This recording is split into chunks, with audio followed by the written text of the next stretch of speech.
Hi, welcome back to my new vlog. ಹೆಂಗಿದ್ರಿ ಎಲ್ಲ? ರಾತ್ರಿ 9 ಗಂಟೆ 15 ನಿಮಿಷ ಆಯ್ತು ಈಗ ವ್ಲಾಗ್ ಸ್ಟಾರ್ಟ್ ಮಾಡಿದೆ. ಸೊ ವ್ಲಾಗ್ ಅಂತ ಹೇಳಿದ್ರೆ ಇವತ್ತು ಮೂವಿ ಡೇಟ್ ಮಾಡುವ ಅಂತ ಹೇಳಿ. ಸೊ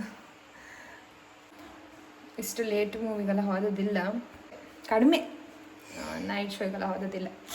ಹಸ್ಬೆಂಡ್ ಜೊತೆಗೆ ಹೋಗಿಲ್ಲ, ನಾನು ಫ್ಯಾಮಿಲಿ ಎಲ್ಲ ಒಟ್ಟಿಗೆ ನಾವು ಯಾವುದೋ ಒಂದು ಮೂವಿ ಕಾಮಕ್ಕೆ ಹೋಯ್ದಂತ, ಚಾರ್ಲಿ ಅಥವಾ ಯಾವುದೋ.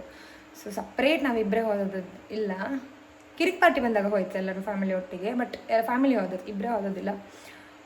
ಮದುವೆ ಇಷ್ಟು ವರ್ಷ ಆದ್ರೂ ಇಬ್ಬರೇ ಲೇಟ್ ನೈಟ್ ಶೋಗೆಲ್ಲ ಹೋಗೋದಿಲ್ಲ. ಬೇರೆ ಎಲ್ಲ ಹೋಯ್ತು ಬೇಗ ಎಲ್ಲ, ಬೆಳಿಗ್ಗೆ ಮಧ್ಯಾಹ್ನ. ಸೊ ಓಕೆ, ಈಗ ಒಪ್ಪುದು ಧುರಂಧರ್ 2 ನೋಡೋ ಅಂತ ಹೋಗ್ತದೆ. ಅಡ್ಡಿಲ್ಲ 20 ನಿಮಿಷ ಅಷ್ಟೇ.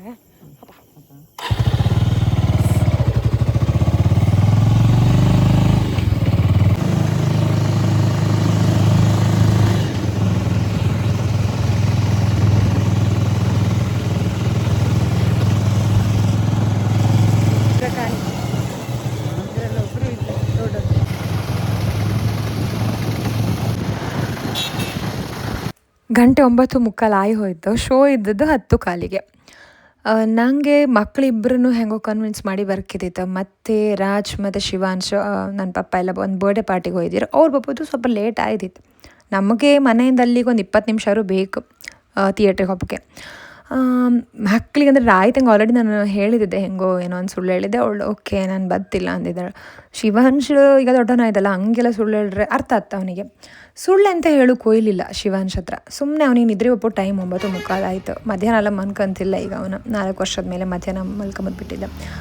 ಸೊ ಅವನನ್ನು ಹೆಂಗೋ ಅಲ್ಲೇ ಲೈಟೆಲ್ಲ ಡಿಮ್ ಮಾಡಿ ಅಮ್ಮನ ಮನೇಲಿ ಬಿಟ್ಟು ಬಂದೆ. ಅವನು ನಿದ್ದೆ ಇದ್ರಂಗೆ ಇರಿದ.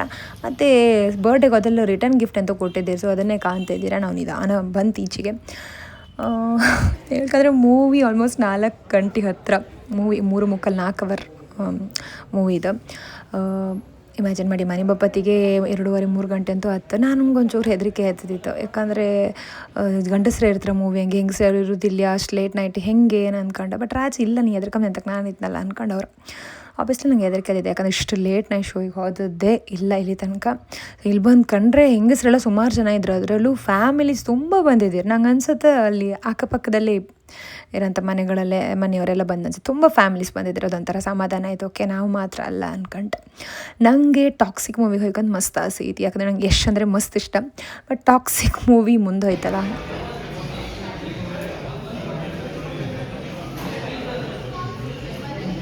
ಅಲ್ಲೇ ಒಂದು ಸ್ವಲ್ಪ ಫೋಟೋಸ್ ಎಲ್ಲ ತಗೊಂಡು ಮೂವಿ ಶುರು ಆಗೋಕ್ಕೆ ಟೈಮ್ ಇದ್ದಿತ್ತು. ಅಂತೂ ನಾವು ಕರೆಕ್ಟ್ ಟೈಮಿಗೆ ರೀಚ್ ಆಯಿತು.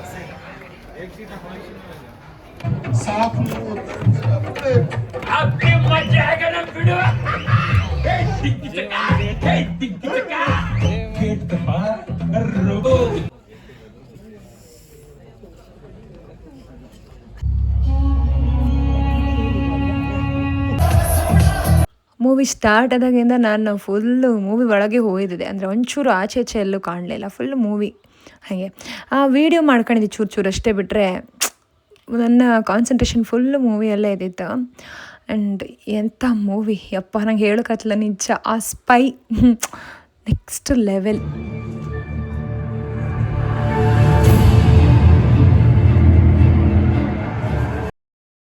ನಂಗೆ ನಿಜ ಇಂಟರ್ವಲ್ಸ್ ಬೇಕಂದೇಳಿ ಅನಿಸ್ಲಿಲ್ಲ ಈ ಮೂವಿಗೆ.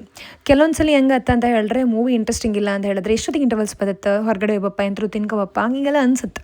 ಬಟ್ ನಿಜ ಹೇಳ್ತೆ, ರಣವೀರ್ ಸಿಂಗ್ ಅವ್ರ ಆ್ಯಕ್ಟಿಂಗ್ ಇತ್ತಲ್ಲ, ಹೇಳೋದೆಲ್ಲ ಅಷ್ಟು ಒಳ್ಳೆ ಆಯಿತು. ಆ್ಯಂಡ್ ನಂಗೆ ತುಂಬ ಇಮೋಷ್ನಲ್ ಸಹ ಅದಿ ನಾನು. ಅವ್ರದ್ದು ಎಷ್ಟು ಈ ಗೂಢಾಚಾರ ಕೆಲಸ, ಗೂಢಾಚಾರಿಗಳು ಎಷ್ಟು ಕಷ್ಟಪಡ್ತಾರಲ್ಲ ಅವರೊಂಥರ. ಎಂತ ಹೇಳಿದ್ರು, ಕಾಣಿದ್ದು ದೇವ್ರ ಕಣಂಗೆ ನಮ್ಮನ್ನು ಪ್ರೊಟೆಕ್ಟ್ ಮಾಡ್ತಿರ್ತಾರೆ ಅಂತ ಹೇಳಕ್ಕೆ ನಿಜ ತುಂಬ ರೆಸ್ಪೆಕ್ಟ್ ಬಂದು. ನಾವು ಇಷ್ಟು ನಾವು ಇಷ್ಟು ಆರಾಮಾಗಿರುತ್ತಲ್ಲ, ಇದೆಲ್ಲ ಈ ಥರದ್ದು ರಿಯಲ್ ಆಗಿ ಗೂಢಾಚಾರಿಗಳು ಇರ್ತಾರಲ್ಲ ನಮ್ಮ ದೇಶವನ್ನು ಕಾಯೋಕ್ಕೆ. ಅವ್ರ ಐಡೆಂಟಿಟಿನೇ ಬಿಟ್ಕೊಂಡು ಎಲ್ಲೆಲ್ಲೋ ಹೋಗಿ ಹ್ಯಾಟ್ಸ್ ಆಫ್ ಟು ದಮ್. ನಿಜ ತುಂಬ ಕಷ್ಟ ಆ ಕೆಲಸ. 2:30 ಈಗ ಗಂಟೆ ಬೆಳಗಾಯಿತು, ಈಗ ಬಂತು. ಸೊ